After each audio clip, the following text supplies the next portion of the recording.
Écoutez avec une vigilance absolue, car ce que je m'apprête à révéler brisera l'hypothèse la plus fondamentale que vous avez à votre sujet. Vous croyez que vous avez le libre arbitre, que vos choix vous appartiennent, que vous êtes l'auteur conscient de vos décisions et de vos actions. Cette croyance est la plus grande tromperie de l'humanité, la principale illusion qui maintient des milliards de personnes emprisonnées alors qu'elles sont convaincues qu'elles sont libres. La vérité dévastatrice est que presque chaque décision que vous prenez, chaque préférence que vous avez, chaque croyance que vous chérissez, chaque action que vous entreprenez est prédéterminée par des forces au-delà de votre conscience, par la génétique, par le conditionnement de l'enfance, par la programmation culturelle, par les pulsions inconscientes, par les schémas neuronaux gravés dans votre cerveau par la répétition. Vous ne choisissez pas librement. Vous exécutez des programmes installés par d'autres, fonctionnant sur pilote automatique tout en croyant que vous avez le contrôle. Votre ancienne âme connaît cette vérité parce qu'elle a observé d'innombrables incarnations d'humains défendant leur esclavage comme liberté, luttant pour maintenir des chaînes qu'ils ne peuvent pas voir. Les neurosciences sont sans équivoque et inquiétantes. Les expériences de Benjamin Libet dans les années 1980 ont démontré que l'activité cérébrale indiquant une décision se produit environ 350 millisecondes avant la prise de conscience de cette décision. Le cerveau inconscient décide, puis la conscience crée l'illusion que vous avez décidé. Des recherches ultérieures utilisant des scanners IRMF peuvent prédire les décisions jusqu'à 10 secondes avant que les sujets ne déclarent être conscients de leur choix. Des études sur des patients à cerveau divisé, ceux dont le corps calleux a été sectionné, révèlent que lorsque l'hémisphère droit prend une décision, l'hémisphère gauche, où réside le langage, fabrique inconsciemment des explications rationnelles pour des décisions qu'il n'a pas prises. Votre conscience n'est pas l'auteur de vos choix, mais le narrateur créant une histoire sur des choix déjà faits inconsciemment. Les recherches sur la formation des habitudes montrent que 95% des comportements quotidiens sont habituels, fonctionnant en pilote automatique sans délibération consciente. Les études sur l'amorçage démontrent que des signaux environnementaux subtils, mots, images, odeurs, influencent inconsciemment les décisions que vous pensez être prises librement. Les traditions ésotériques enseignent depuis des millénaires que les humains vivent dans une inconscience mécaniste. L'enseignement de la 4e voie de Gurdjieff déclare sans ambages « L'homme est une machine ».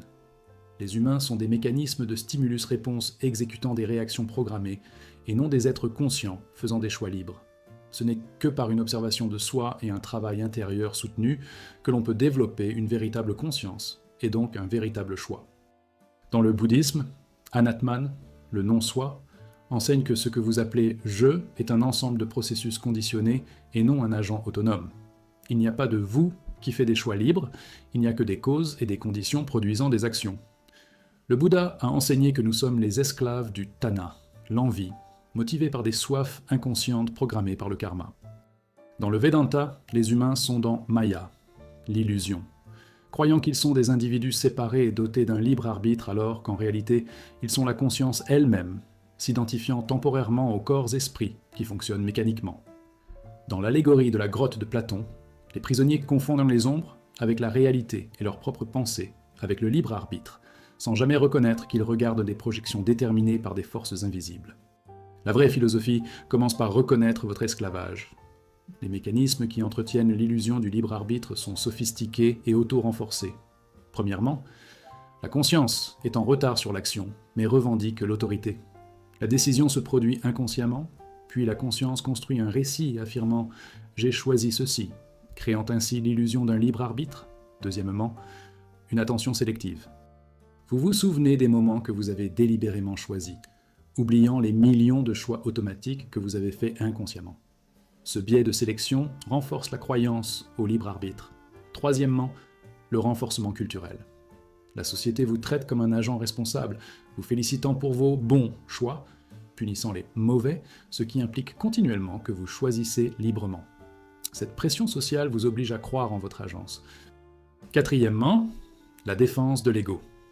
Admettre que vous n'avez pas de libre arbitre menace le sentiment d'importance et de contrôle de l'ego.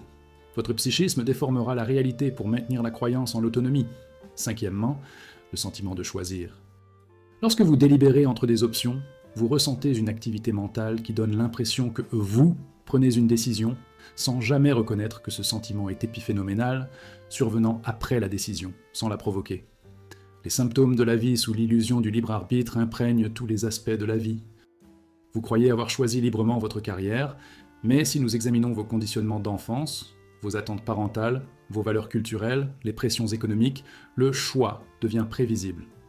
Vous pensez avoir choisi librement votre partenaire, mais les recherches psychologiques sur les accouplements assortis montrent que vous avez choisi quelqu'un correspondant à votre style d'attachement, à votre classe sociale et à votre niveau d'éducation, tous déterminés par des facteurs indépendants de votre volonté.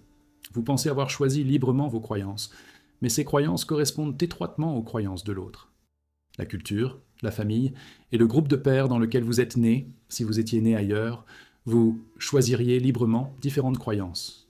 Vous pensez que vous choisissez librement de lire ceci maintenant, mais votre choix est déterminé par votre exposition passée à un contenu similaire, votre état émotionnel actuel, les voies neuronales tracées par vos intérêts antérieurs, autant de facteurs que vous n'avez pas choisis.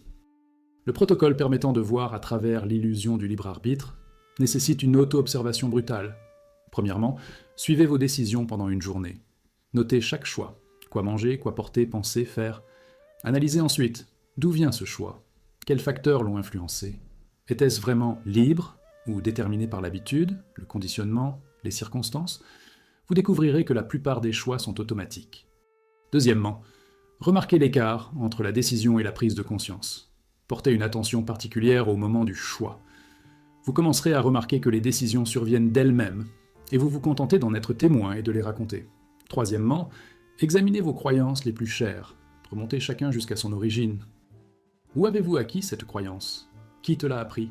Que croiriez-vous si vous étiez né dans des circonstances différentes? Cela révèle que les croyances sont héritées et non librement choisies. Quatrièmement, expérimentez en allant à l'encontre du conditionnement. Essayez de choisir quelque chose qui contredit votre conditionnement. Une nourriture différente, un comportement différent, une pensée différente. Remarquez la résistance. Cette résistance, c'est la programmation qui lutte pour se maintenir.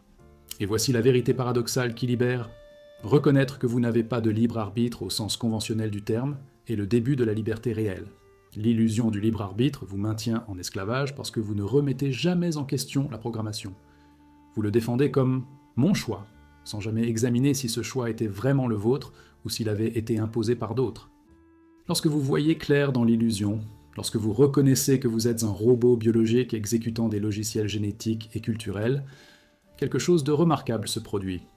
La conscience elle-même devient le nouveau facteur. La plupart des humains sont des machines inconscientes. En reconnaissant votre nature mécanique, vous introduisez la conscience, le seul facteur qui n'est pas mécanique. C'est le secret. Le libre arbitre n'existe pas pour l'humain inconscient, mais il devient possible pour l'humain conscient. Non pas la liberté de faire ce que vous voulez, vous êtes toujours contraint par la biologie, le conditionnement, les circonstances, mais la liberté de réagir consciemment plutôt que de réagir inconsciemment, de vous reprogrammer plutôt que d'exécuter aveuglément d'anciens programmes, de devenir le programmeur au lieu du programme. Vous pensiez être libre, mais vous étiez asservi par l'illusion de la liberté. Maintenant, en voyant clairement votre esclavage, la liberté réelle devient possible. C'est le début de l'éveil.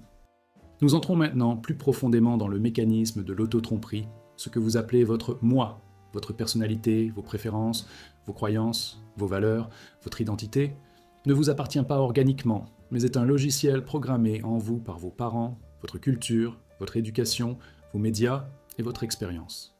Vous ne découvrez pas qui vous êtes. Vous exécutez une programmation installée pendant des périodes critiques de développement lorsque votre conscience était trop sous-développée pour résister ou remettre en question. Votre ancienne âme regarde chaque incarnation télécharger une nouvelle programmation appropriée à cette époque et à ce lieu, prenant ce contenu téléchargé pour un moi authentique, défendant cette programmation comme « qui je suis », sans jamais reconnaître que c'est celui qu'elle a créé. La plus grande tromperie est de croire que vos réponses programmées correspondent à votre nature authentique. La psychologie de la formation de l'identité est bien documentée. La recherche sur le développement montre que la personnalité se forme principalement entre la naissance et l'âge de 7 ans, lorsque le cerveau est le plus plastique et que l'enfant est le plus influençable. Pendant cette période, l'enfant absorbe les croyances, les valeurs, les schémas émotionnels et les stratégies de survie de ses parents sans filtrage critique. La théorie de l'attachement révèle que les modèles relationnels, anxieux, évitants, sécurisants, sont établis dès la petite enfance sur la base de la réactivité des soignants, puis se perpétuent tout au long de la vie, déterminant inconsciemment les choix relationnels des adultes. Les études sur la théorie de l'apprentissage social démontrent que les enfants apprennent par l'observation et l'imitation. Vous avez absorbé la manière d'être au monde de vos parents sans choix conscient. Les recherches sur la programmation culturelle montrent que les valeurs, les croyances et les comportements varient considérablement d'une culture à l'autre, prouvant qu'ils sont installés et non innés. Une personne génétiquement identique élevée dans une culture différente développe une personnalité complètement différente, même matérielle, logiciel différent. Vous n'êtes pas votre biologie, vous êtes votre conditionnement.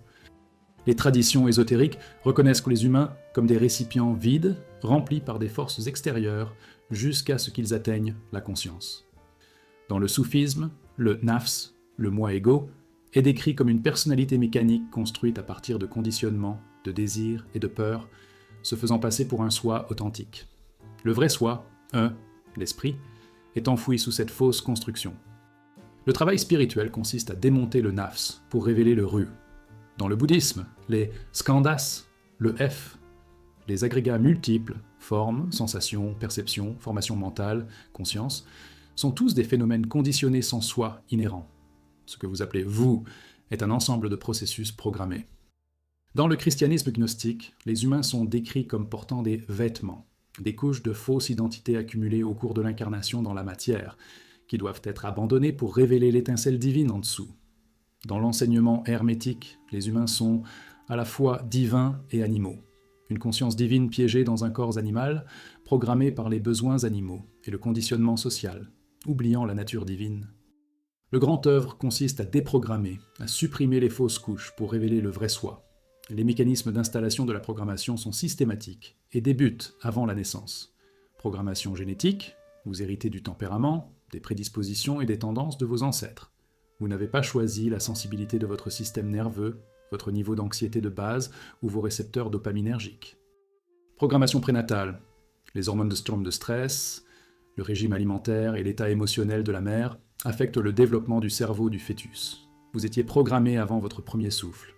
Programmation infantile, de la naissance à 7 ans, vous êtes dans un état d'onde cérébrale θ, hautement influençable et non critique. Tout ce qui est absorbé devient vérité. Les angoisses des parents deviennent vos angoisses. Leurs limites deviennent vos limites. Leur traumatisme devient votre traumatisme par transmission intergénérationnelle. Programmation culturelle. La langue que vous parlez façonne votre façon de penser. La culture fournit des scénarios sur la manière d'être un homme, une femme, un enfant adulte, de réussir, échouer. Vous internalisez ces scripts inconsciemment, puis vous les exécutez en croyant qu'ils sont authentiques. Programmation éducative. L'école entraîne l'obéissance, la conformité et des modèles cognitifs spécifiques, tout en supprimant la créativité, le questionnement et la pensée indépendante. Programmation médiatique. Des milliers d'heures de télévision, de films et de publicités installent des valeurs, des désirs et des croyances qui servent les intérêts des entreprises, et non votre éveil. Les symptômes de la vie, comme une entité programmée plutôt que comme un soi authentique, sont partout. Vous avez des préférences que vous n'avez jamais choisies consciemment, la nourriture, la musique, le style, toutes établies par l'exposition et le conditionnement culturel. Vous avez des croyances dont vous avez hérité, sur Dieu, la politique, l'argent, les relations, et que vous défendez avec passion, même si vous n'avez jamais examiné leur origine. Vous avez des réactions émotionnelles automatiques. Des déclencheurs spécifiques produisent des réponses spécifiques à chaque fois, comme appuyer sur des boutons sur une machine. Vous avez des schémas comportementaux qui se répètent malgré le désir conscient de changer, car les schémas sont une programmation exécutée inconsciemment. Vous parlez avec la voix de vos parents, adoptez leurs manières, répétez leurs erreurs, jurez malgré vous de ne pas le faire. Vous vous conformez aux normes sociales que vous remettez en question en privé, incapable de résister à la pression du groupe. Vous poursuivez des objectifs que la société considère comme précieux, carrière, argent, statut, sans vous demander si vous les voulez vraiment. Le plus dévastateur, vous défendez votre programmation en disant « qui je suis », devenant hostile lorsqu'elle est remise en question, prouvant que vous êtes identifié au programme, mais que vous n'en êtes pas conscient. Le protocole de reconnaissance et de déprogrammation nécessite une déconstruction systématique. Premièrement, identifiez vos convictions fondamentales. Écrivez-les, vos croyances sur vous-même, sur les autres, sur la vie, sur ce qui est possible, sur ce que vous méritez, sur le fonctionnement du monde. Deuxièmement, enquêtez sur l'origine. Pour chaque croyance, demandez « D'où cela vient-il ? Qui m'a appris ça ? Quand l'ai-je acquis ? Que croirais-je si je n'avais jamais entendu cela ? vous découvrirez que la plupart des croyances sont héritées et non gagnées. Troisièmement, examinez vos réactions automatiques. Remarquez les situations qui déclenchent de fortes réactions. Ces réactions sont des programmes. Demandez, cette réponse est-elle vraiment appropriée à la situation actuelle, ou est-ce que j'utilise d'anciens programmes depuis mon enfance ? Souvent, vous réagissez au passé et non au présent. Quatrièmement, essayez de contredire votre programmation. Si on vous a appris à ne pas faire confiance aux gens, faites délibérément confiance à quelqu'un. Si on vous enseigne, montrez que l'émotion est faible, exprimez délibérément vos émotions. Remarquez l'anxiété. C'est la programmation qui lutte pour se maintenir. Cinquièmement, pratiquez « je ne suis pas mes pensées ». Lorsque des pensées surgissent, reconnaissez. Ce sont des programmes en cours d'exécution, et non « moi » qui pense. Cela crée une distance entre la conscience et la programmation. Et voici la vérité libératrice, vous n'êtes pas votre programmation, mais vous y êtes actuellement si complètement identifié que vous confondez la programmation avec vous-même. C'est l'auto-tromperie, le vrai vous, la conscience elle-même, et la conscience qui peut observer la programmation. Vous pouvez remarquer des pensées surgir, des émotions et des réactions. Ce qui remarque, ce n'est pas la programmation, c'est ce à quoi se déroule la programmation. La plupart des humains ne le découvrent jamais, parce qu'ils sont tellement identifiés à la programmation qu'ils ne reculent jamais pour l'observer. Mais vous pouvez, tout de suite. Remarquez, il y a une voix dans votre tête qui commente ces mots. Cette voix est en train de programmer, mais quelque chose est conscient de cette voix. Cette conscience est plus proche de ce que vous êtes vraiment que n'importe quel contenu de conscience. Déprogrammation ne signifie pas éliminer tout conditionnement, c'est impossible et inutile. Cela signifie reconnaître la programmation en tant que programmation plutôt que de la confondre avec soi-même, et à partir de cette reconnaissance, choisir consciemment les programmes à exécuter plutôt que d'être inconsciemment dirigé par eux. Le moi que vous défendez est une fiction. Le moi que vous êtes est le témoin de la fiction. Arrêtez de défendre la programmation. Commencez à reconnaître le programmeur. La conscience elle-même, c'est qui tu es vraiment. Nous examinons maintenant pourquoi l'auto-illusion persiste malgré des preuves accablantes. Les humains préfèrent les beaux mensonges aux vérités inconfortables, parce que la vérité exige un changement, tandis que les mensonges permettent une stagnation confortable. Vous pourriez découvrir votre manque de libre arbitre, votre nature programmée, votre moi illusoire. Les preuves sont disponibles, la logique est solide, l'expérience directe est accessible grâce à une auto-observation honnête. Mais vous ne voulez pas découvrir ces vérités parce que les découvrir briserait votre structure de vie, vos relations et votre identité actuelle. Votre ancienne âme a observé ce schéma à travers les âges. Les humains, confrontés à la vérité libératrice, choisissent systématiquement des mensonges réconfortants, préférant la souffrance familière à la liberté inconnue. L'auto-illusion n'est pas entretenue par un manque d'information mais par un investissement émotionnel dans l'illusion. La psychologie de l'auto-tromperie révèle sa fonction protectrice. Les recherches sur la dissonance cognitive montrent que les humains éprouvent une détresse psychologique lorsqu'ils rencontrent des informations contredisant les croyances existantes, et qu'ils résolvent cette détresse non pas en changeant leurs croyances, mais en rejetant l'information. Les études sur le biais de confirmation démontrent que les gens recherchent des informations, appuyant les opinions existantes, tout en évitant les informations contradictoires.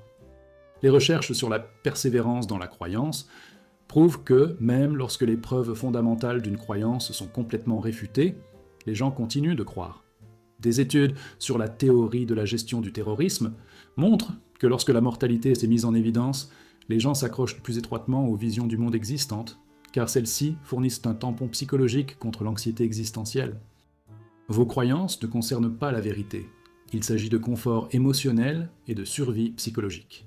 La vérité qui menace le confort est rejetée quelle que soit sa validité. Les traditions spirituelles reconnaissent la préférence de l'humanité pour l'illusion plutôt que pour la réalité. La caverne de Platon. Lorsque le prisonnier libéré revient pour dire aux autres qu'il observe des ombres, ceux-ci le rejettent, préférant l'illusion familière à la vérité troublante. Dans la Bible, Jérémie se lamente.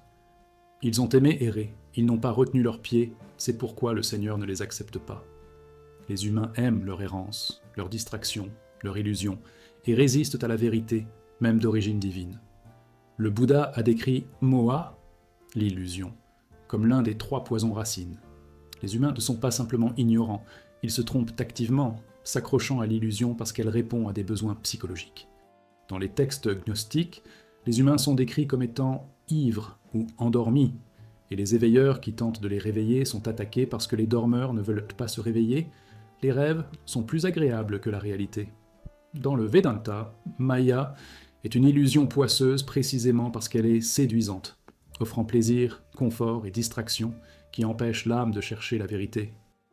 Les mécanismes par lesquels les mensonges confortables sont préférés aux vérités inconfortables sont à la fois psychologiques et sociaux.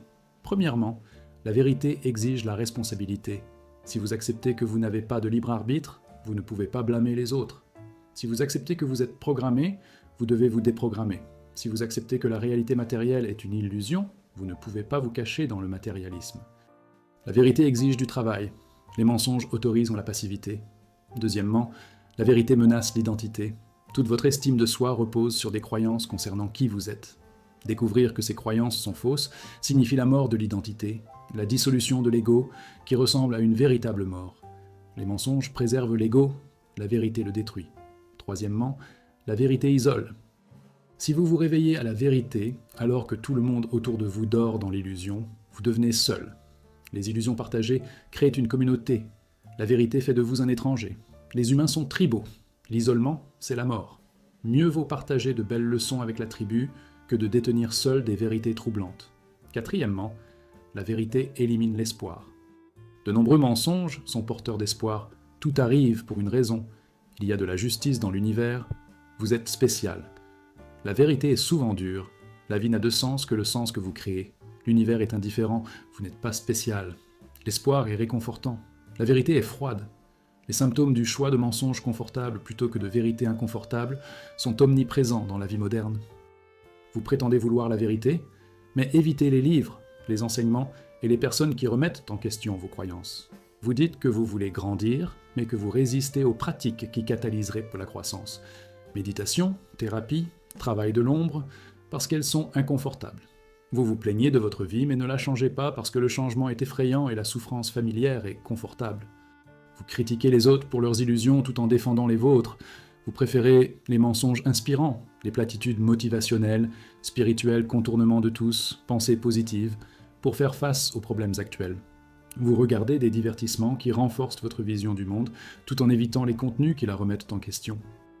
Vous vous entourez de personnes qui sont d'accord avec vous, créant ainsi une chambre d'écho, car le désaccord est inconfortable. Vous vous engagez dans une pensée magique, billets de loterie, prières pour des résultats spécifiques, attente de l'univers pour vous donner ce que vous voulez, parce que c'est plus confortable que d'accepter la responsabilité de créer votre vie. Le protocole permettant de choisir la vérité plutôt que les mensonges confortables nécessite du courage et un engagement envers la réalité, quel qu'en soit le prix. Premièrement, prendre un engagement explicite. Parlez ou écrivez « Je m'engage à privilégier la vérité au-dessus du confort, la réalité au-dessus de la fiction agréable, ce qui est au-dessus de ce que je souhaite être vrai. » Cet engagement crée un changement psychologique. Deuxièmement, recherchez activement l'inconfort. Lisez des livres, regardez du contenu, interagissez avec des personnes qui ne sont pas d'accord avec vous ou remettent en question vos convictions. Exposez-vous délibérément à la dissonance cognitive. Troisièmement, pratiquez une honnêteté radicale. Arrêtez de mentir à vous-même et aux autres. Admettez quand vous ne savez pas, quand vous avez tort, quand vous avez l'intention. Les mensonges sont composés. L'honnêteté libère. Quatrièmement, acceptez l'absence de fondement. La vérité signifie souvent perdre le terrain sur lequel on se tenait. Des croyances chères, des identités confortables, des illusions agréables. Apprenez à bien vivre sans fondement, à exister dans le non-savoir. Cinquièmement, acceptez l'isolement. Marcher sur le chemin de la vérité signifie marcher seul, parce que la plupart choisissent le mensonge. Acceptez ceci. La vérité vaut la solitude. Et voici le paradoxe qui résout le dilemme. La vérité que vous craignez est en réalité moins douloureuse que les mensonges auxquels vous vous accrochez. Les mensonges créent de la souffrance à travers le fossé entre la réalité et la croyance. Lorsque la réalité contredit inévitablement vos mensonges, vous souffrez. La vérité élimine cette lacune. Oui, la vérité est inconfortable au début, elle brise les illusions que vous chérissiez. Mais après l'effondrement vient la paix que les mensonges ne pourront jamais apporter. La paix de l'alignement avec la réalité, de ne pas entretenir constamment la fiction, de ne pas craindre d'être révélé. Les beaux mensonges auxquels vous vous accrochez sont en réalité de vilains mensonges qui vous maintiennent petits, effrayés et souffrants. Les vérités inconfortables que vous évitez sont en réalité de belles vérités offrant libération, pouvoir et paix. Vous craignez que la vérité ne vous détruise, mais la vérité ne détruira que ce qui est faux. et ce qui est faux, ce n'est pas vous. Ce qui reste après que la vérité ait détruit l'illusion, c'est ce que vous avez toujours été. La conscience elle-même, n'ayant besoin d'aucun mensonge, d'aucun réconfort, déjà libre, déjà entière, déjà en paix. L'autotromperie persiste parce que vous pensez avoir besoin de belles leçons pour survivre. Ce n'est pas le cas.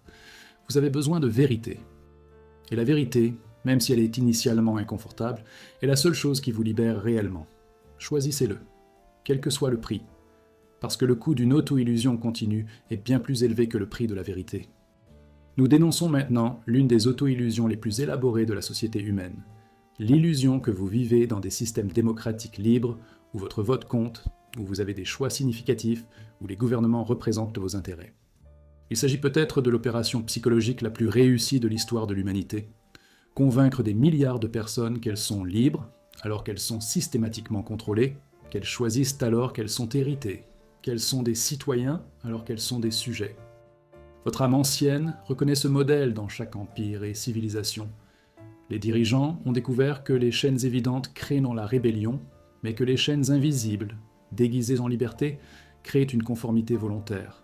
Vous n'êtes pas libre, vous êtes autorisé à choisir entre des options préapprouvées qui servent toute la même structure de pouvoir. C'est le théâtre de la démocratie et du choix, un spectacle conçu pour vous apaiser pendant que le pouvoir opère derrière le rideau. Les recherches en sciences politiques sur le consentement fabriqué et le totalitarisme inversé le documentent systématiquement. Des études montrent que dans la démocratie américaine, l'opinion publique n'a pratiquement aucun impact sur la politique.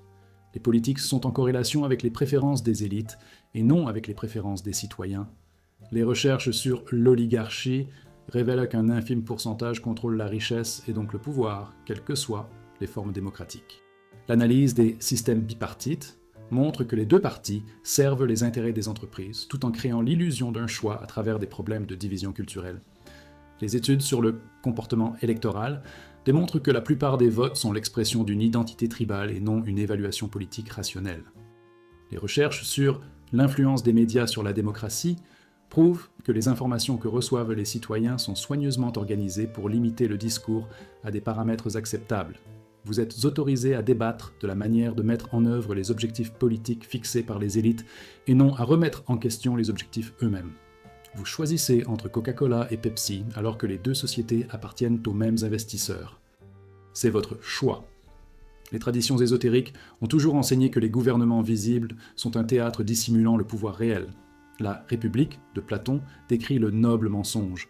Les dirigeants doivent tromper les citoyens pour que la société fonctionne en leur donnant une illustration réconfortante. Ion, tandis que les rois philosophes gouvernent réellement. Dans les traditions occultes, il existe un enseignement exotérique et ésotérique. Des enseignements extérieurs pour les masses et des enseignements intérieurs pour les initiés. Cela s'applique au pouvoir. Le gouvernement extérieur est une performance pour les masses. Le pouvoir intérieur opère caché. Le mythe des Illuminati, qu'il s'agisse d'une société secrète littérale ou d'une représentation symbolique, pointe vers la vérité. Le pouvoir réel est invisible, agissant à travers des institutions visibles qui ne sont que des façades. Dans l'enseignement gnostique, les archontes gouvernent le monde matériel par la tromperie, créant des systèmes qui semblent offrir la liberté tout en emprisonnant. Les principautés et puissances bibliques ne sont pas simplement des forces spirituelles, mais des systèmes organisés de contrôle selon lesquels les erreurs humaines sont naturelles ou bénéfiques. Votre démocratie est le visage acceptable de l'oligarchie. Vos choix sont des sélections dans un menu conçu par ceux qui en bénéficient, quel que soit votre choix. Les mécanismes qui entretiennent l'illusion de démocratie et de choix sont sophistiqués et à plusieurs niveaux. Premièrement, le théâtre électoral. Les élections créent un sentiment de participation et d'action, tout en garantissant que tous les candidats viables sont préalablement examinés par la structure du pouvoir. Les étrangers qui menacent un changement réel sont éliminés par le biais d'attaques médiatiques, de mécanismes de parti, ou, si nécessaire, de moyens plus directs. Deuxièmement, la polarisation artificielle. La création de deux camps opposés, luttant sur des questions culturelles, l'avortement, les armes à feu, l'immigration, détourne l'attention des politiques économiques, où les deux partis servent les mêmes donateurs. Vous vous disputez avec votre voisin à propos de symboles, alors que vous êtes tous les deux exploités économiquement. Troisièmement, complexité et opacité. Les lois, les réglementations et les systèmes financiers sont délibérément complexes pour que les citoyens ne puissent pas les comprendre. ce qui nécessite des intermédiaires experts, avocats, comptables, hommes politiques, qui appartiennent à la classe élite. Quatrièmement, des conséquences différées. Les politiques adoptées aujourd'hui produisent des effets des années plus tard, ce qui rend difficile le lien de cause à effet, permettant aux politiciens de rejeter la faute sur leurs prédécesseurs tout en mettant en œuvre le même programme.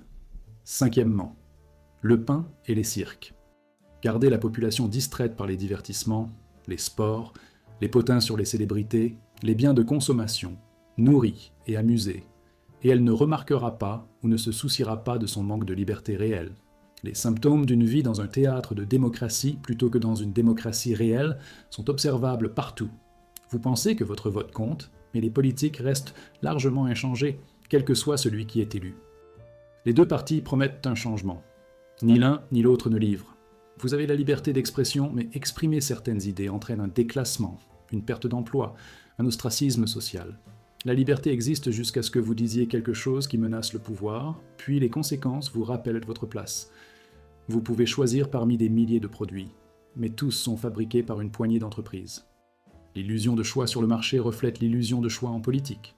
Vous pouvez manifester, mais les protestations sont regroupées dans des zones désignées, ignorées par les médias, et n'entraînent aucun changement de politique. La protestation est autorisée parce qu'elle est inefficace. Vous pouvez voter pour des tiers, mais le système est structuré de manière à rendre pratiquement impossible la victoire des tiers. Vous êtes autorisé à jouer au jeu tant que vous ne pouvez pas gagner. Le plus dévastateur, vous défendez ce système comme étant le meilleur que nous ayons, prouvant que la programmation a fonctionné. Vous avez intériorisé votre captivité sous forme de liberté. Le protocole permettant de percer à jour l'illusion de la démocratie et du choix nécessite d'examiner le pouvoir réel plutôt que les récits officiels. Premièrement, suivez l'argent. Ignorez ce que disent les politiciens. Regardez qui les finance. Leurs politiques servent leurs bailleurs de fonds, pas leurs électeurs. Cela révèle la fidélité actuelle. Deuxièmement, examinez les résultats des politiques. Ignorez la rhétorique. Regardez les résultats. Quel que soit le parti, la richesse se concentre vers le haut. Les guerres continuent, la surveillance s'étend et le pouvoir des entreprises augmente. Une rhétorique différente, des résultats identiques, révèle pas le même programme. Troisièmement, identifiez la fenêtre Overton. Notez quelles idées sont des discours acceptables et lesquelles sont automatiquement rejetées sans considération. Les limites d'un discours acceptable sont les limites de votre cage. Quatrièmement, reconnaître une opposition contrôlée. Les mouvements qui semblent défier le pouvoir, mais qui sont en réalité financés ou dirigés par le pouvoir, servent à absorber la dissidence sans menacer le système. Cinquièmement, comprendre la fabrication du consentement. Remarquez comment les crises sont utilisées pour mettre en œuvre des programmes préplanifiés. Le 11 septembre et le Patriot Act, la crise de 2008 et le sauvetage des banques, la pandémie et l'expansion de la surveillance. La crise crée des opportunités pour des politiques qui seraient rejetées en temps normal. Et voici la vérité inconfortable. Vous ne vivez pas en démocratie, vous vivez dans un féodalisme sophistiqué avec une esthétique démocratique. Vous n'êtes pas citoyen, vous êtes sujet. Vous n'êtes pas libre, vous êtes géré. L'illusion du choix vous maintient en paix. Vous votez, vous consommez, vous croyez participer à la gouvernance, et donc vous ne vous rebellez pas. C'est plus efficace qu'une tyrannie évidente, car vous défendez votre propre cage, attaquez ceux qui vous montrent les barreaux, insistez sur votre liberté. L'auto-illusion est totale. Mais voici un. Il y a aussi le paradoxe. Reconnaître cela ne nécessite pas de révolution ou de changement externe. C'est le piège de penser que l'on peut réparer le système. Le système fonctionne exactement comme prévu. La libération est interne. Arrêtez de croire aux mensonges. Arrêtez d'investir de l'énergie émotionnelle dans le théâtre. Arrêtez de vous identifier comme citoyen d'un système qui ne vous sert pas. Arrêtez de défendre des structures qui vous exploitent. Retirez le consentement, non par résistance, mais par non-participation à l'illusion. Votez si vous le souhaitez, mais sans croire que cela compte. Engagez-vous avec le système si nécessaire, mais sans illusion, il vous sert. La cage devient visible lorsque vous cessez de croire que vous êtes libre. Et quand vous voyez la cage, vous découvrez la seule liberté qui compte. La liberté de la conscience de s'identifier au système. Ils peuvent contrôler votre situation, mais seulement si vous croyez à l'histoire qu'ils racontent sur ces circonstances. Arrêtez de croire. Voyez clairement. L'empire du mensonge ne survit que grâce à votre consentement au mensonge. Retirez le consentement. Non pas par une action dramatique, mais par une reconnaissance silencieuse. C'est du théâtre, et je ne suis pas le rôle qu'on m'a assigné. Examinons maintenant la forme de contrôle la plus insidieuse. La punition psychologique qui se fait passer pour la liberté, créant des chaînes dans votre propre esprit qui défendent vos droits et libertés. Vous n'êtes pas physiquement emprisonné, vous pouvez vous déplacer, faire des achats, changer de travail, voyager, mais vous êtes profondément emprisonné par des contraintes invisibles qui régissent vos pensées, limitent vos possibilités et déterminent vos choix bien plus efficacement que n'importe quelle cage physique. Votre ancienne âme reconnaît cela comme la forme parfaite de l'esclavage. Faites du prisonnier son propre geôlier, faites-lui croire que sa cage est le monde, faites-lui défendre les murs de la prison en guise de protection, et il ne tentera jamais de s'échapper. Vous pensez être libre parce que vous ne voyez pas les barreaux, mais la prison la plus efficace est celle dont le prisonnier ne sait pas qu'il est emprisonné. La psychologie des contraintes invisibles est documentée dans plusieurs domaines. Les recherches sur l'impuissance acquise montrent que les organismes qui subissent des stimuli négatifs répétés et inévitables finissent par cesser d'essayer de s'échapper, même lorsque la fuite devient possible. Appliquée aux humains, une exposition répétée à des circonstances immuables crée la croyance que rien ne peut changer, produisant une passivité même lorsque la liberté est disponible. Les études sur la conformité sociale démontrent que les humains se conforment inconsciemment aux normes du groupe, même lorsqu'elles contredisent leur perception personnelle. Les expériences d'Ash montrent des gens qui nient les preuves visuelles évidentes pour correspondre au consensus du groupe. Vous censurez vos propres pensées et comportements pour correspondre aux attentes sociales, créant ainsi un gardien de prison interne. Les recherches sur l'autocensure révèlent que les gens contrôlent leur propre discours, leur comportement et même leurs pensées pour éviter les punitions sociales. Vous avez tellement intériorisé la censure que vous vous surveillez avant qu'une surveillance externe ne soit nécessaire. Des études sur le comportement du consommateur montrent que les décisions d'achat sont fortement influencées par la publicité et la pression sociale. Vous pensez que vous choisissez librement, mais vos choix sont manipulés de manière prévisible. Les traditions ésotériques ont toujours enseigné que l'esclavage ultime s'impose soi-même. Dans le bouddhisme, le concept d'attachement décrit comment les humains créent leur propre souffrance en s'accrochant à des choses et des idées éphémères. Vous n'êtes pas emprisonné par les objets d'attachement, mais par votre propre attachement. Dans la tradition hermétique, comme en haut, ainsi en bas, comme à l'intérieur, ainsi à l'extérieur, votre prison externe reflète votre état interne. Si vous êtes mentalement esclave, la liberté extérieure est impossible car vous recréez des conditions de prison partout où vous allez. Dans l'enseignement gnostique, les humains sont piégés dans le Aimar Méné, le déterminisme cosmique, mais le piège est entretenu par leurs propres croyances et leur ignorance. La connaissance gnose, libère, mais la plupart préfèrent l'ignorance parce que la connaissance exige un changement. Dans la caverne de Platon, les prisonniers restent enchaînés non pas par une force extérieure, mais par l'habitude, le confort des ombres familières et la peur de quitter la grotte. Les chaînes sont psychologiques, entretenues par les détenus eux-mêmes. Les mécanismes créant un emprisonnement psychologique tout en entretenant l'illusion de liberté sont partout. Premièrement, un déguisement économique déguisé en opportunité. Vous êtes libre d'exercer n'importe quel emploi, mais vous devez travailler pour survivre. Et les emplois disponibles sont déterminés par l'éducation que vous pouvez vous permettre, qui a été déterminée par la famille dans laquelle vous êtes né. Vous êtes libre dans des limites prédéterminées qui semblent naturelles. Deuxièmement, l'esclavage pour dette, appelé investissement. Les cartes de crédit, les hypothèques et les prêts étudiants créent des obligations qui nécessitent des décennies de travail pour être honorées.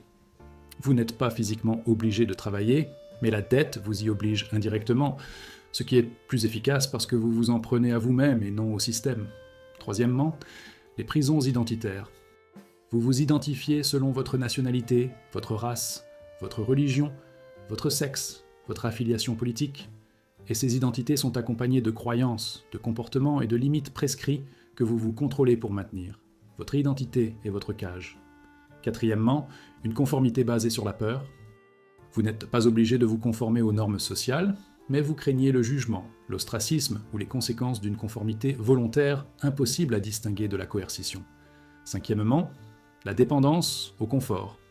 Vous êtes libre de quitter votre emploi, votre relation, votre ville, votre pays, mais le confort, la routine et la peur de l'inconnu vous maintiennent en place plus efficacement que les chaînes ne le pourraient jamais. Les symptômes de la punition psychologique en se croyant libre se manifestent dans tous les domaines de la vie moderne.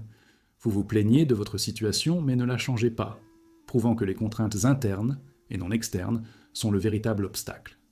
Vous avez des pensées que vous n'exprimez pas, des désirs que vous ne poursuivez pas, des rêves que vous ne suivez pas, une autocensure basée sur un réalisme ou une responsabilité intériorisée qui sont en réalité des barreaux de prison. Vous faites des choix pratiques qui s'alignent sur les attentes sociales tout en abandonnant les désirs authentiques, appelant cela maturité, alors qu'il s'agit en réalité d'abandon. Vous défendez les institutions qui vous exploitent, les entreprises, les gouvernements, les systèmes, parce que vous vous êtes identifié à elles et les attaquer, c'est comme vous attaquer vous-même. Vous poursuivez des objectifs que vous ne voulez pas réellement. La richesse, le statut, les possessions, parce que ce sont des définitions sociétales du succès que vous avez intériorisées. Vous sentez que vous ne pouvez pas faire des choses qui sont physiquement possibles. Vous ne pouvez pas quitter votre emploi, vous ne pouvez pas quitter une relation, vous ne pouvez pas voyager, vous ne pouvez pas créer, parce que les contraintes psychologiques semblent aussi réelles que les contraintes physiques. Le protocole de reconnaissance des punitions psychologiques nécessite de remettre en question des hypothèses que vous n'avez jamais remises en question. Premièrement, examinez vos impossibles. Faites une liste des choses que vous dites que vous ne pouvez pas faire. Demandez-vous ensuite, s'agit-il d'une impossibilité physique ou d'une contrainte psychologique ? La plupart des « je ne peux pas » sont des « je ne veux pas ». Vous ne le ferez pas à cause de la peur, du conditionnement ou de limites intériorisées, et non pas parce que c'est impossible. Reconnaître cela révèle les murs de la prison. Deuxièmement, remarquez l'autocensure. Pendant une journée, faites attention à chaque fois que vous ne dites pas ce que vous pensez, n'exprimez pas ce que vous ressentez, ne faites pas ce que vous voulez. Remarquez à quelle fréquence vous vous surveillez, c'est votre geôlier interne. Troisièmement, identifiez la voix qui vous dit ce qui est possible. Quand vous pensez « je ne peux pas faire ça » ou « ce n'est pas réaliste », à qui appartient cette voix ? Il s'agit généralement d'un parent, d'un enseignant ou de la société intériorisée, et non de votre voix authentique. Reconnaître que ce n'est pas votre voix affaiblit son pouvoir. Quatrièmement, expérimentez la violation d'une règle intériorisée. Choisissez un « devrait », un « doit » ou un « ne peut pas » qui ne constitue pas une contrainte légale ou physique, et violez-la délibérément. Remarquez ce qui se passe. Habituellement, rien. Révéler la contrainte était imaginaire. Cinquièmement, demandez « si je n'avais pas peur, que ferais-je » La peur entretient la plupart des prisons psychologiques. Identifier ce que vous feriez sans crainte révèle à la fois la prison et la voie de sortie. Et voici la vérité libératrice et terrifiante. Vous êtes bien plus libre que vous ne le croyez, et cette liberté est terrifiante car elle signifie que vous êtes responsable de votre situation d'une manière que vous avez évité de reconnaître. La plupart des humains préfèrent croire qu'ils sont contraints extérieurement plutôt que d'accepter qu'ils sont emprisonnés intérieurement par leurs propres peurs, leur conditionnement et leurs choix. Les contraintes externes autorisent le blâme, justifient de la stagnation, absolvent la responsabilité. La reconnaissance interne, c'est admettre « j'ai choisi ceci, j'ai choisi cela quotidiennement, j'entretiens cette prison, j'en suis le geôlier ». Cet aveu est dévastateur pour l'ego, mais libérateur pour la conscience. Vous n'êtes pas libre au sens conventionnel du terme, vous êtes confronté à de réelles contraintes. Mais dans le cadre de ces contraintes, vous disposez de bien plus de liberté que vous n'en exercez. La question n'est pas « suis-je libre ?», mais « où suis-je libre de vouloir ne pas le être ?» La prison psychologique est entretenue par votre croyance en elle. Retirez la croyance, la prison s'effondre. Pas complètement, vous êtes toujours confronté aux contraintes actuelles, mais un vaste territoire de liberté apparaît, toujours disponible, mais obscurci par les limitations auto-imposées. La liberté que vous recherchez est déjà là. Les barres que vous voyez sont pour la plupart imaginaires. Arrêtez de défendre la prison, arrêtez d'y croire, arrêtez de vous identifier aux prisonniers. Ce qui reste n'est pas une liberté illimitée, c'est une autre illusion, mais une liberté authentique, la liberté de réagir consciemment dans le cadre de contraintes plutôt que de réagir inconsciemment à partir d'une peur programmée. C'est la seule liberté qui compte. Et il est disponible dès maintenant. Nous sommes maintenant confrontés à la preuve peut-être la plus troublante de l'auto-illusion de l'humanité. Vous ne vivez pas consciemment votre vie, vous fonctionnez en pilote automatique, exécutez des schémas préprogrammés, réagissez mécaniquement aux stimuli tout en croyant que vous faites des choix conscients. La recherche confirme ce que les mystiques enseignent depuis des millénaires. Les humains fonctionnent en conscience environ 5% du temps, passant les 95% restants en mode pilote automatique inconscient. Vous vous réveillez dans le même lit, suivez la même routine, pensez les mêmes pensées, ressentez les mêmes émotions, suivez le même itinéraire, effectuez les mêmes tâches, avez les mêmes arguments. Et à travers cette répétition mécanique, vous croyez vivre consciemment. Votre ancienne âme regarde incarnation après incarnation se dérouler dans un sommeil inconscient. des vies entières passées en pilote automatique, tandis que la conscience reste en sommeil. Les neurosciences donnent à réfléchir. La recherche sur la formation d'habitudes révèle que les comportements répétés de manière constante sont codés dans les noyaux gris centraux, s'exécutant automatiquement sans implication consciente. Des études utilisant l'échantillonnage d'expériences montrent que l'esprit s'éloigne des tâches actuelles 47% du temps. Vous travaillez en pilote automatique alors que la conscience est ailleurs. La recherche sur le réseau en mode par défaut révèle que le cerveau a un état de base d'errance mentale autoréférentielle. Les études sur les états de flux montrent qu'une performance optimale nécessite un engagement conscient, mais la plupart des gens ressentent rarement le flux, parce qu'ils opèrent mécaniquement plutôt que consciemment. Les scanners cérébraux montrent que les comportements pratiqués affichent une activation minime du cortex préfrontal. Vous n'êtes littéralement pas là pendant la majeure partie de votre vie. Chaque tradition spirituelle reconnaît l'existence du pilote automatique comme le problème fondamental. Gurdjieff a enseigné « L'homme dort, c'est une machine ». Les humains vivent dans un sommeil éveillé, se déplaçant mécaniquement dans la vie, tout en rêvant qu'ils sont éveillés. Dans le bouddhisme, la pratique de la pleine conscience existe spécifiquement parce que les humains fonctionnent naturellement en pilote automatique. Le Bouddha a enseigné que la plupart des humains sont insouciants, inconscients, automatiques, inconscients. Dans l'hindouisme, les humains sont décrits comme étant en nidra, dormir, même lorsqu'ils sont physiquement éveillés. Dans le mysticisme chrétien, Jésus dit à plusieurs reprises « Réveillez-vous, restez éveillés », parce que l'humanité dort même les yeux ouverts. Dans le bouddhisme zen, le satori ne consiste pas à acquérir de nouvelles connaissances, mais à s'éveiller du rêve d'une vie inconsciente à la réalité vécue d'une présence consciente. Les mécanismes maintenant, le pilote automatique, sont biologiques et psychologiques. Premièrement, la conservation de l'énergie. La conscience est métaboliquement coûteuse. Le cerveau conserve l'énergie en automatisant les comportements. Deuxièmement, la limitation de l'attention. La conscience consciente a une bande passante limitée. Pour gérer le débordement d'informations, le cerveau filtre la plupart des entrées et les traite inconsciemment. Il vous manque 99% de la réalité. Troisièmement, la défense psychologique. La conscience signifie tout ressentir. La douleur, l'anxiété, la peur existentielle. Le pilote automatique procure un engourdissement. La plupart choisissent l'inconscience plutôt que la conscience, parce que la conscience est inconfortable. Quatrièmement, la dépendance au numérique. Les smartphones, les réseaux sociaux et la connectivité constante rendent presque impossible une attention consciente soutenue. La technologie industrialise l'inconscience. Les symptômes de l'existence du pilote automatique sont normalisés en invisibilité. Vous ne vous souvenez pas de votre trajet jusqu'au travail, vous êtes arrivé sain et sauf, mais inconsciemment. Vous ne pouvez pas vous rappeler ce que vous avez mangé au petit déjeuner il y a 3 jours, parce que vous avez mangé machinalement. Vous avez à plusieurs reprises la même dispute avec votre partenaire, même déclencheur, même scénario, parce que vous exécutez tous les deux des programmes sans y répondre consciemment. Vous parcourez les réseaux sociaux et soudain, 1 heure s'est écoulée. Vous étiez inconscient, hypnotisé. Vous poursuivez des objectifs que vous ne vous souvenez pas avoir choisis parce que vous les avez inconsciemment adoptés de la culture. Vous ressentez des émotions mécaniquement. Les situations déclenchent des émotions automatiquement, comme appuyer sur des boutons. Vous êtes prévisible parce que vous êtes mécanique. Le plus dévastateur, vous avez l'impression que la vie vous échappe, comme si vous ne viviez pas vraiment, parce que vous ne le faisiez pas. Vous exécutez des programmes pendant que la conscience dort. Le protocole de sortie du pilote automatique nécessite des pratiques, qui interrompent le fonctionnement mécanique. Premièrement, le rappel de soi. Jour, arrêtez-vous et demandez « Suis-je ici ? Suis-je présent ? Suis-je conscient d'être conscient ?»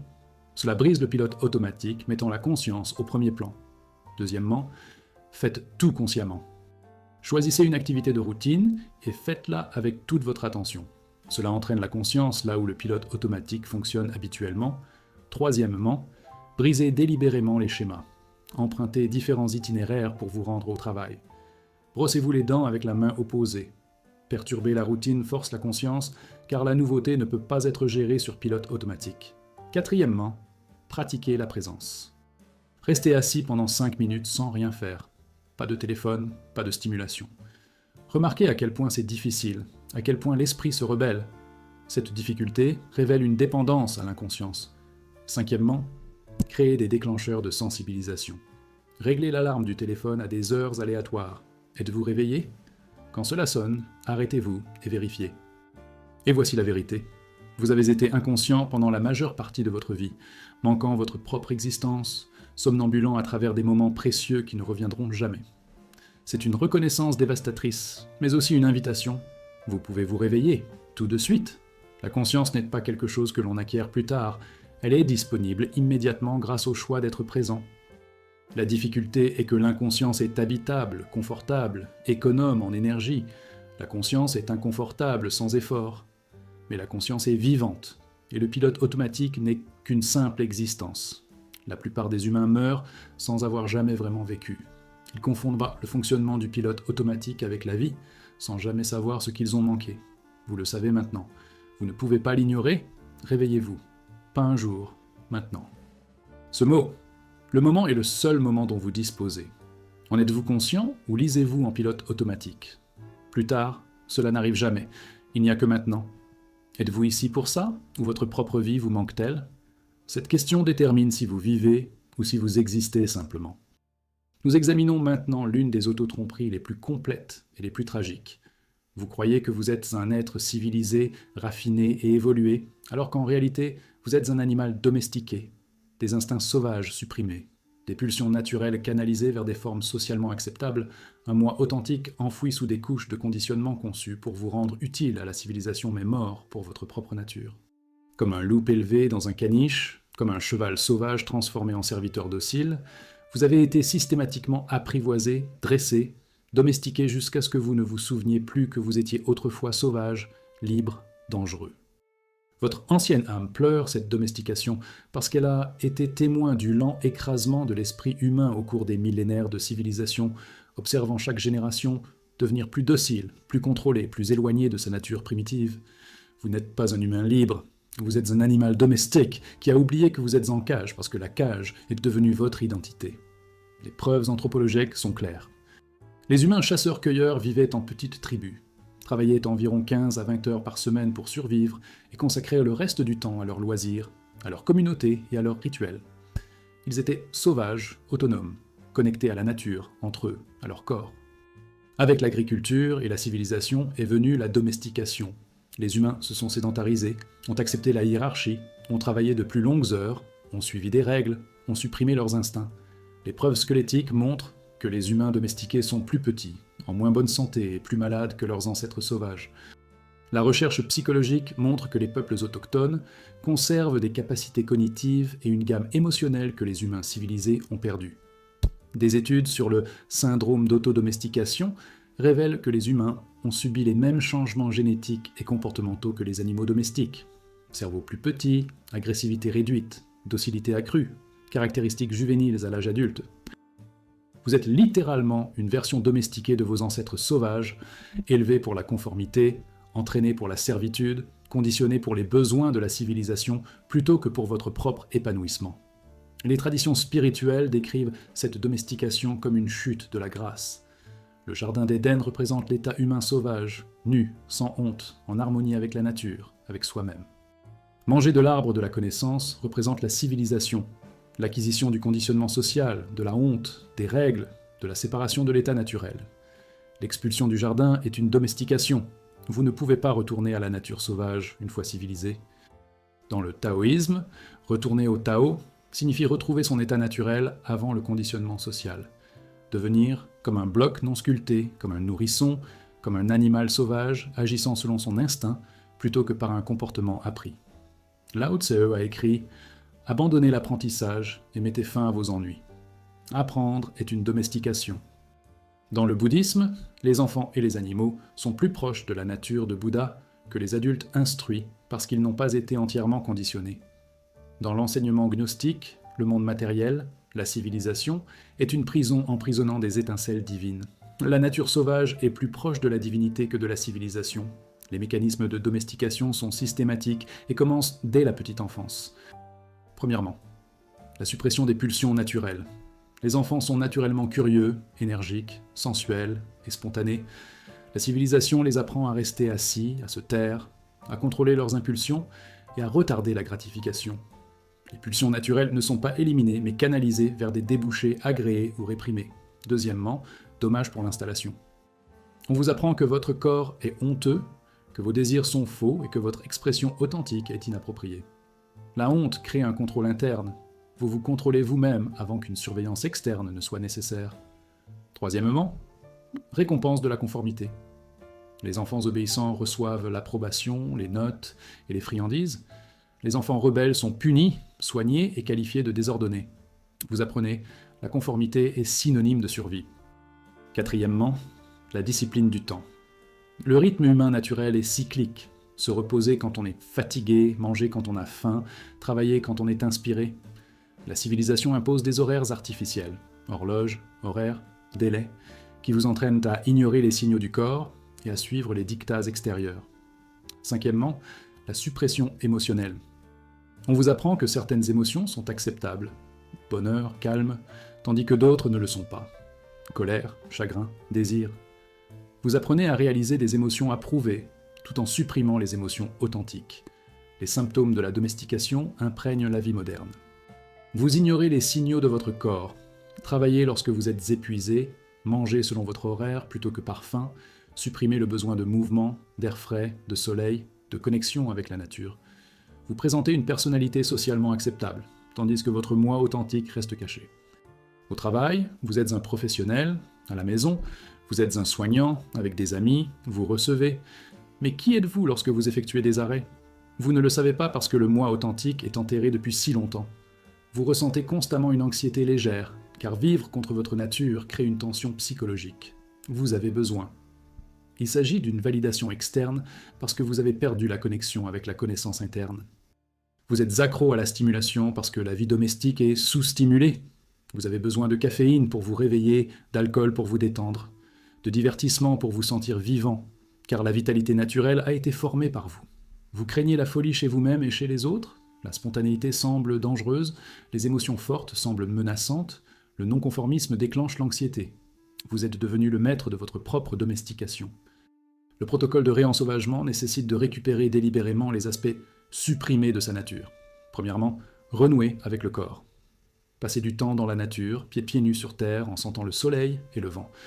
Bougez votre corps, non pas pour faire de l'exercice, mais pour le plaisir. Dansez, jouez, combattez, grimpez. Laissez le corps diriger plutôt que de le contrôler avec l'esprit. Deuxièmement, exprimez des émotions réprimées. Trouvez un contenant sûr, thérapie, amis de confiance, solitude, et permettez-vous de ressentir et d'exprimer ce qui a été réprimé. La rage, le chagrin, le désir, la peur. Laissez-les vous traverser.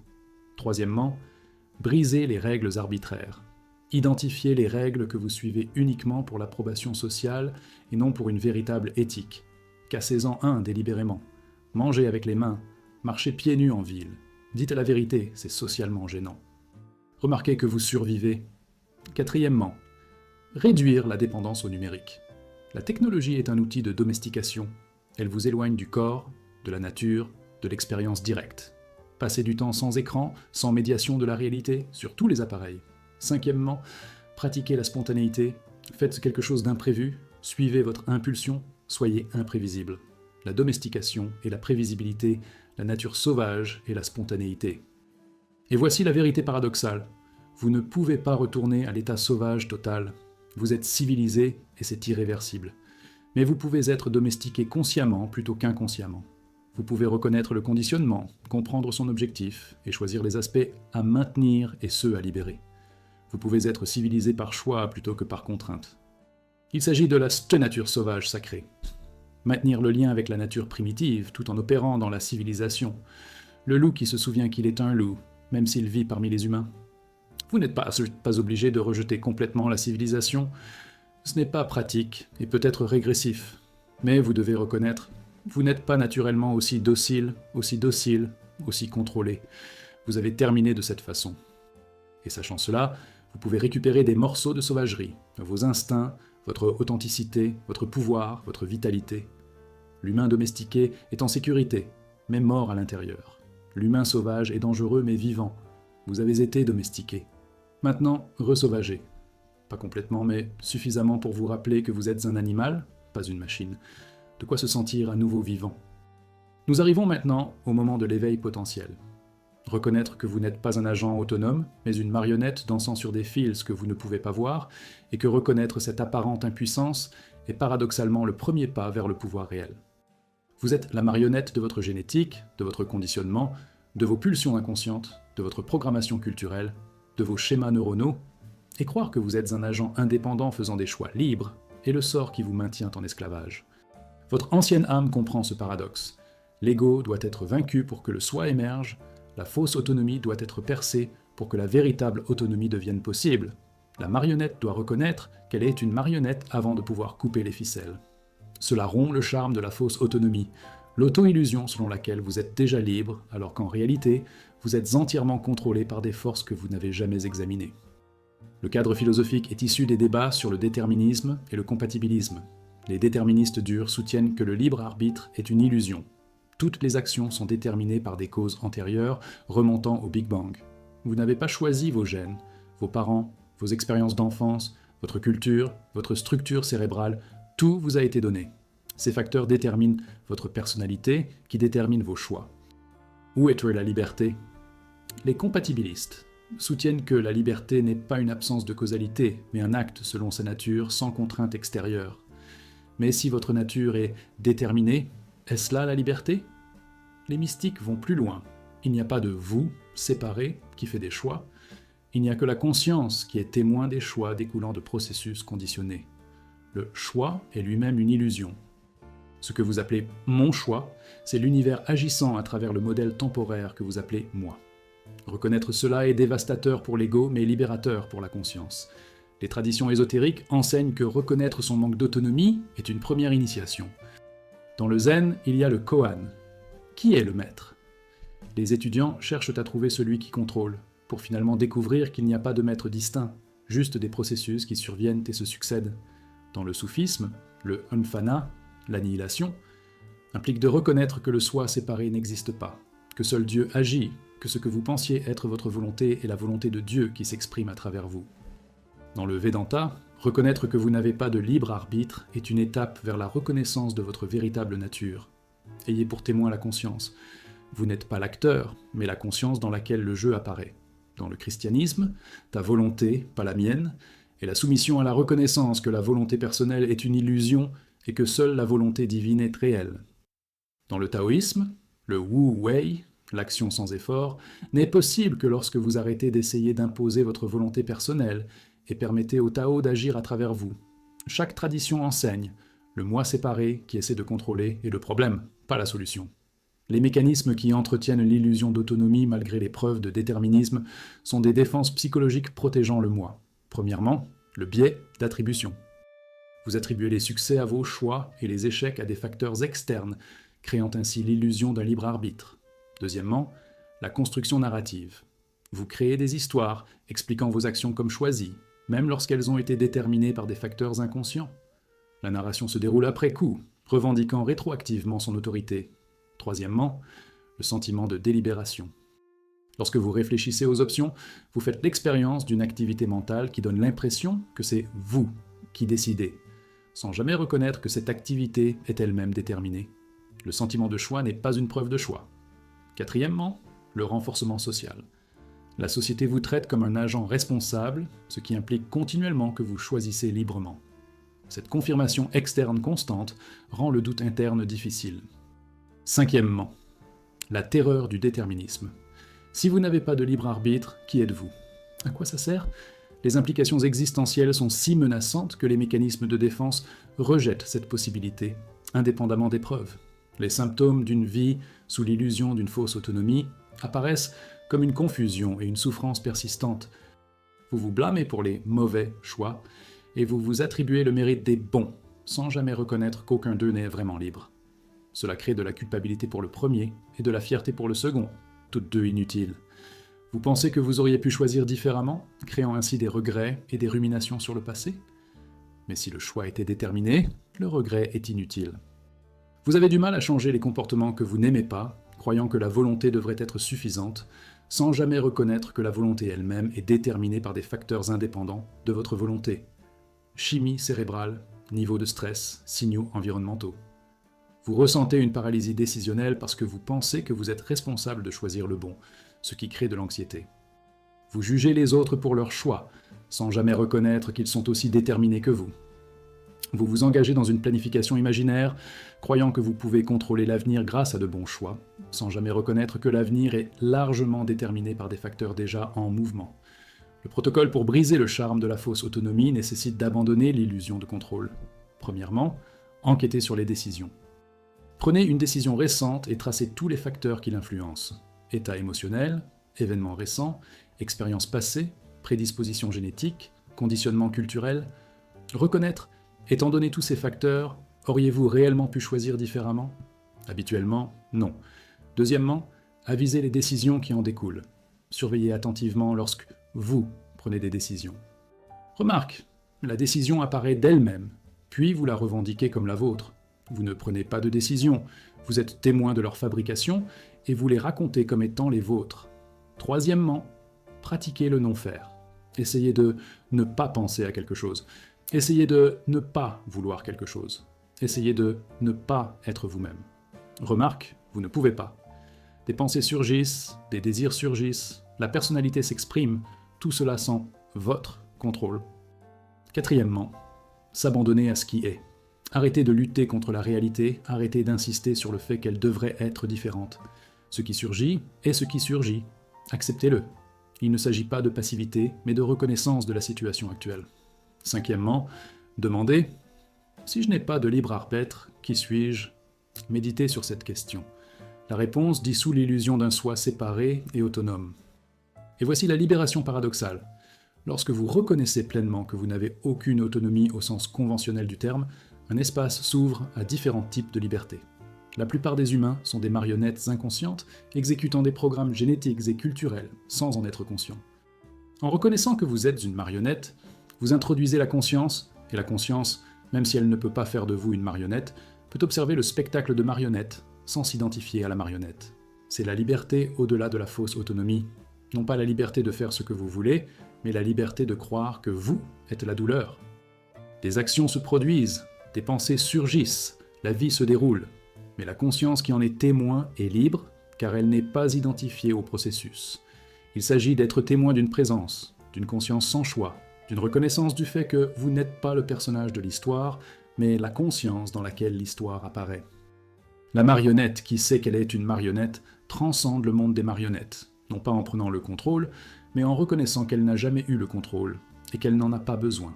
Ce que vous pensiez être vous, le contrôleur, le sélecteur, l'agent autonome, n'était qu'une illusion. Ce qui reste lorsque cette illusion se dissout, c'est ce que vous avez toujours été, la conscience elle-même, libre, non pas parce qu'elle contrôle, mais parce qu'elle n'est pas contrôlée, non pas parce qu'elle choisit, mais parce qu'elle est au-delà, choisir. C'est la liberté au-delà de la liberté. Et il n'est disponible qu'une fois le charme de la fausse autonomie complètement rompu. Laissez-le se briser, le contrôleur est une fiction, le contrôlé est réel. Mais au-delà des deux se trouve ce que vous êtes, le témoin de tout le drame, jamais touché par celui-ci. Nous approchons maintenant de la révélation culminante. Après avoir démystifié toutes les tromperies, après avoir reconnu que vous n'êtes ni libre ni autonome, ni même l'auteur de votre propre vie, que reste-t-il? La vraie liberté, mais elle n'a rien à voir avec ce que vous imaginiez. La vraie liberté, ce n'est pas d'obtenir ce que l'on veut, de ne pas faire ce que l'on veut, de ne pas se libérer des contraintes des circonstances.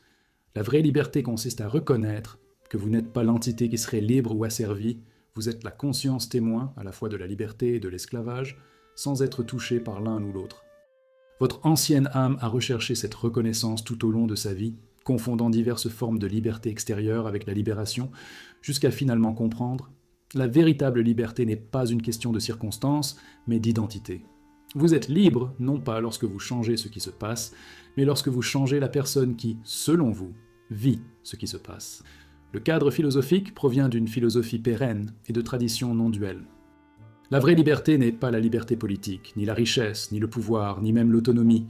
Ce sont des libertés relatives, plus ou moins de liberté dans le rêve d'un soi séparé. La vraie liberté, c'est de se réveiller complètement de ce rêve. Dans le bouddhisme, nirvana signifie littéralement exploser, c'est-à-dire l'extinction du soi séparé.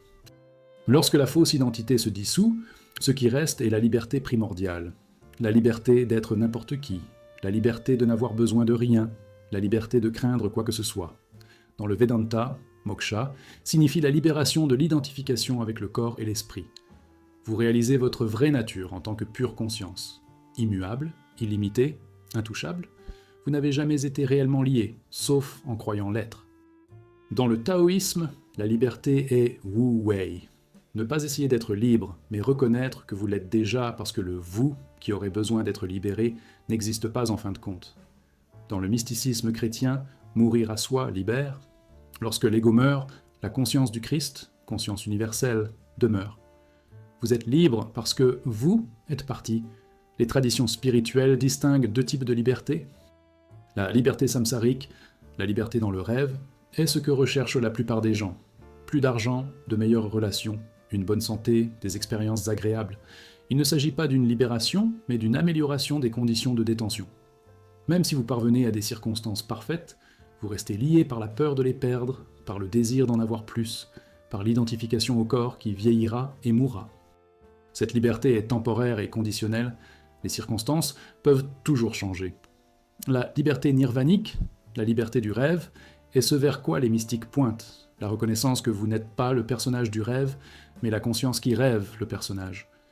Lorsque vous vous réveillez d'un rêve nocturne, vous êtes soulagé que rien de mal qui soit arrivé dans le rêve ne vous soit réellement arrivé, parce que vous n'avez jamais été dans le rêve, vous étiez le rêveur. Le même principe s'applique à la vie éveillée. Ce que vous appelez « vous » est un personnage dans le rêve de la vie, mais ce que vous êtes en réalité, c'est la conscience rêvant de ce personnage. Cette reconnaissance est une liberté absolue, car elle ne dépend pas des circonstances. Le mécanisme de la vraie liberté est un changement radical d'identité de la forme à l'informe. Vous vous êtes identifié comme une personne spécifique au corps-esprit, avec une histoire, une personnalité et des problèmes spécifiques. Cette identification crée un lien parce que les corps sont vulnérables, les esprits sont instables, les personnes meurent. Quand on souffre, c'est parce que quelque chose menace ou nuit à cette identité. Quand on désire, c'est parce que cette identité semble incomplète. Toute servitude découle d'une fausse identification. La vraie liberté passe par la reconnaissance. Je ne suis pas ce corps, les corps surgissent dans la conscience. Je ne suis pas cet esprit, les pensées surgissent dans la conscience. Je ne suis pas cette personne, les personnages surgissent dans la conscience. Je suis la conscience elle-même, immuable, consciente, présente. Il ne s'agit pas d'une croyance ou d'une philosophie, mais d'une reconnaissance directe de ce que vous êtes réellement, avant toute identification. Ramana Maharshi l'a souligné. Vous n'êtes pas dans le monde est en vous. Lorsque cela devient une expérience directe plutôt qu'un concept, la liberté est absolue, car rien ne peut menacer ou nuire à ce que vous êtes réellement. Les symptômes de l'approche de la vraie liberté par rapport au maintien dans l'illusion de la liberté sont distincts. Fausse liberté. On se sent libre quand les choses vont bien, piégé quand ça ne va pas. La vraie liberté, vous restez paisible quelles que soient les circonstances, car les circonstances affectent le caractère mais pas la conscience. Fausse liberté, vous cherchez à contrôler la vie, les personnes, les événements, les résultats. Véritable liberté, vous reconnaissez que le contrôle est une illusion et vous vous abandonnez à ce qui est. Fausse liberté, vous vous identifiez comme des individus distincts qui doivent lutter pour leur liberté. La vraie liberté, vous reconnaissez qu'aucun individu séparé n'existe pour être libre ou lié. Fausse liberté, vous craignez la mort comme un esclavage ultime, la fin de liberté. La vraie liberté, vous reconnaissez que la mort affecte uniquement le corps et l'esprit, pas la conscience que vous êtes. Fausse liberté, vous avez besoin d'une validation, d'une autorisation, d'une approbation externe. La vraie liberté, vous n'avez besoin de rien parce que rien ne vous manque. Fausse liberté, vous cherchez toujours, vous devenez toujours, vous espérez toujours une libération future. La vraie liberté. Vous reconnaissez que vous n'avez jamais été lié, vous avez simplement cru que vous l'étiez. Le protocole de reconnaissance de la vraie liberté nécessite de libérer chaque définition de la liberté que vous avez détenue. Premièrement, examinez ce que vous pensez de la liberté. Écrivez-le. Alors reconnaissez, si la liberté dépend de quelque circonstance que ce soit, ce n'est pas la vraie liberté parce que les circonstances changent. Deuxièmement, enquêtez sur qui serait libre. Quand vous dites « je veux être libre », qui est ce « je », recherchez-le directement. Vous découvrirez que c'est une pensée, un sentiment, un sens, mais pas une entité réelle. Celui qui cherche la liberté est lui-même une illusion. Troisièmement, remarquez ce qui reste lorsque vous arrêtez de chercher. Arrêtez d'essayer d'être libre. Arrêtez d'essayer de changer quoi que ce soit. Soyez simplement. Qu'y a-t-il ici quand vous ne faites pas d'efforts? Conscience, présence, conscience, et cela a toujours été gratuit. Quatrièmement, reconnaissez que vous êtes déjà ce que vous recherchez. Vous recherchez la liberté en tant que conscience, sans reconnaître que vous êtes conscience. Vous êtes comme les vagues cherchant l'océan, oubliant que la vague est l'océan. Cinquièmement, abandonnez tout, chaque désir pour des circonstances différentes, chaque identité, chaque besoin, et remarquez ce qui reste. Ce qui reste intact par l'abandon est ce que vous êtes, et c'est absolument gratuit. Et voici la dernière vérité. La vraie liberté n'est pas un accomplissement mais une reconnaissance, pas un gain mais une perte. La perte de toute fausse identité, de chaque limitation en laquelle vous croyez, de chaque histoire sur qui vous êtes et ce dont vous avez besoin. Ce qui reste après que tout ce qui est faux a été supprimé, c'est ce qui a toujours été là. La conscience pure, consciente et présente, n'ayant besoin de rien, ne manquant de rien, ne craignant rien, libre au sens absolu, car il n'y a pas d'entité séparée à lier. Cette liberté n'est pas ce que l'ego voulait. L'ego voulait la liberté pour obtenir ce qu'il veut. Cette liberté est la liberté du désir de l'ego. Ce n'est pas satisfaisant au sens conventionnel du terme. Cela ne vous donne ni pouvoir, ni plaisir, ni contrôle, mais cela vous donne une paix que les circonstances ne peuvent atteindre, une joie qui ne dépend pas des conditions extérieures, un amour qui n'est pas conditionnel.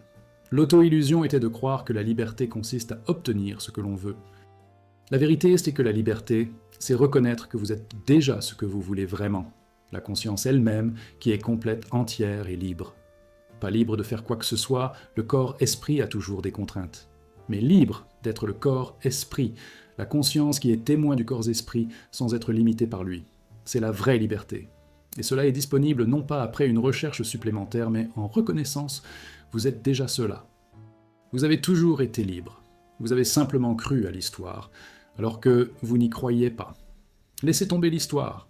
Ce qui reste, c'est la liberté. Nous arrivons à l'enseignement final, l'intégration de tout ce qui est révélé. La plus grande illusion de l'humanité est de croire que vous êtes un individu séparé et autonome, avec un libre arbitre, vivant dans une réalité matérielle objective, faisant des choix conscients qui comptent, alors qu'en réalité, vous êtes une conscience infinie s'identifiant temporairement à une forme finie, vivant dans un rêve tout en croyant que c'est la réalité, exécutant des schémas programmés tout en croyant que vous êtes libre, recherchant ce que vous êtes déjà alors qu'il vous manque. La structure entière de votre réalité perçue, votre identité, vos problèmes, vos quêtes, votre souffrance, est une auto-illusion élaborée, entretenue par le refus de la conscience de se reconnaître. Votre ancienne âme s'est déjà réveillée de cette tromperie, à plusieurs reprises au cours de ses vies, et est retombée dans le sommeil, oubliant ce qu'elle savait, se réidentifiant à la forme, rentrant dans le rêve.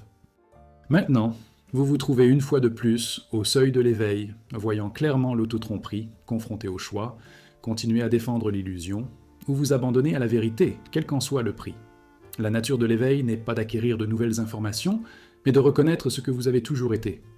Le Bouddha n'est pas devenu illuminé, il s'est éveillé à sa nature de Bouddha qui était toujours présente. Jésus n'est pas devenu Christ, il a reconnu sa conscience christique qui était toujours là. Chaque être éveillé découvre la même vérité. Celui qui cherche est celui qui est recherché.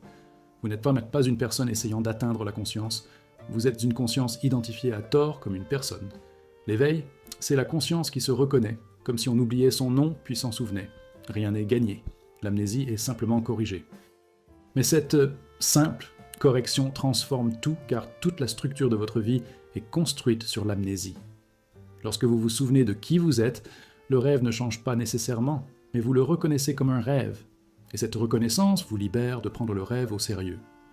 Les traditions ésotériques décrivent l'éveil comme la mort et la renaissance. Dans le christianisme mystique, il faut mourir pour renaître. L'ego doit mourir où la conscience du Christ a émergé. Dans le bouddhisme, l'illumination est la cessation du soi.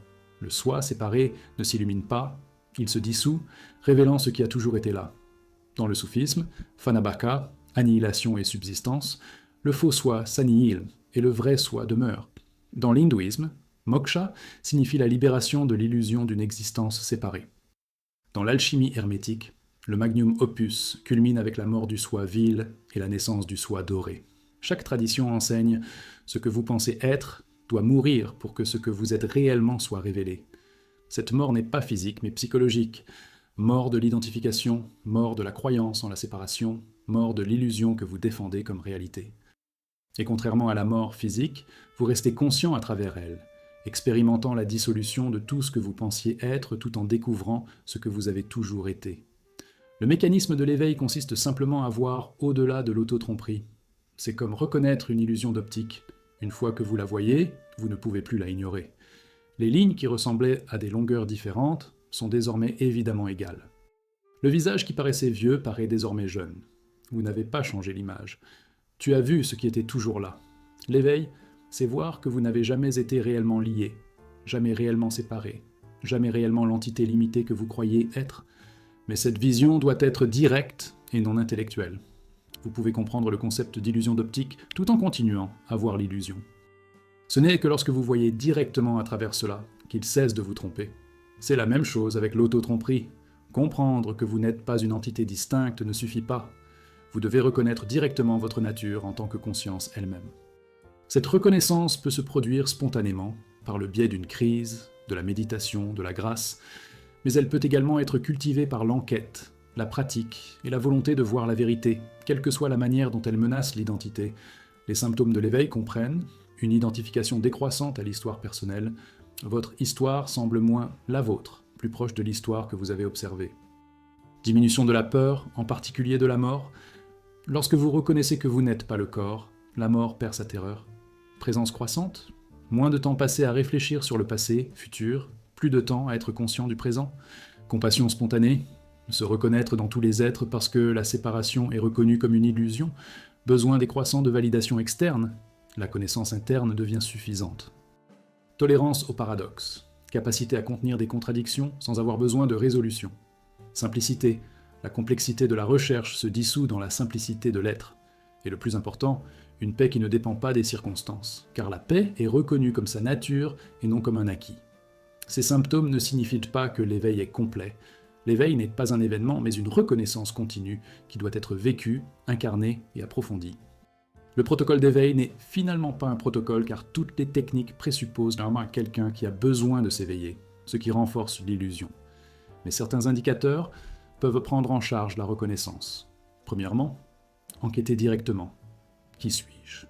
Non pas comme une question à laquelle répondre avec des mots, mais comme une invitation à regarder ce qui se passe. Deuxièmement, remarquer ce qui ne change pas. Les circonstances changent, les pensées changent, les émotions changent, le corps change. Qu'est-ce qui ne change pas ? Cette conscience immuable est plus proche de ce que vous êtes. Troisièmement, reconnaissez la conscience dès maintenant. N'attendez pas un état spécial. La conscience ordinaire qui lit ces mots est elle, mais elle n'est tout simplement pas reconnue comme telle. Quatrièmement, la recherche de l'abandon. Chaque effort pour s'éveiller est un ego essayant de survivre en se spiritualisant. Arrêt. Soyez simplement. Cinquièmement, faites confiance à votre propre expérience directe sur tout enseignement, y compris celui-ci. Si c'est vrai, vous le vérifierez directement. Et voici la dernière vérité qui complète cet enseignement. Vous ne pouvez pas vous réveiller parce que vous n'avez jamais réellement dormi. La conscience ne peut pas dormir, elle a seulement l'intention de dormir, croit seulement qu'elle dort tout en restant éveillée.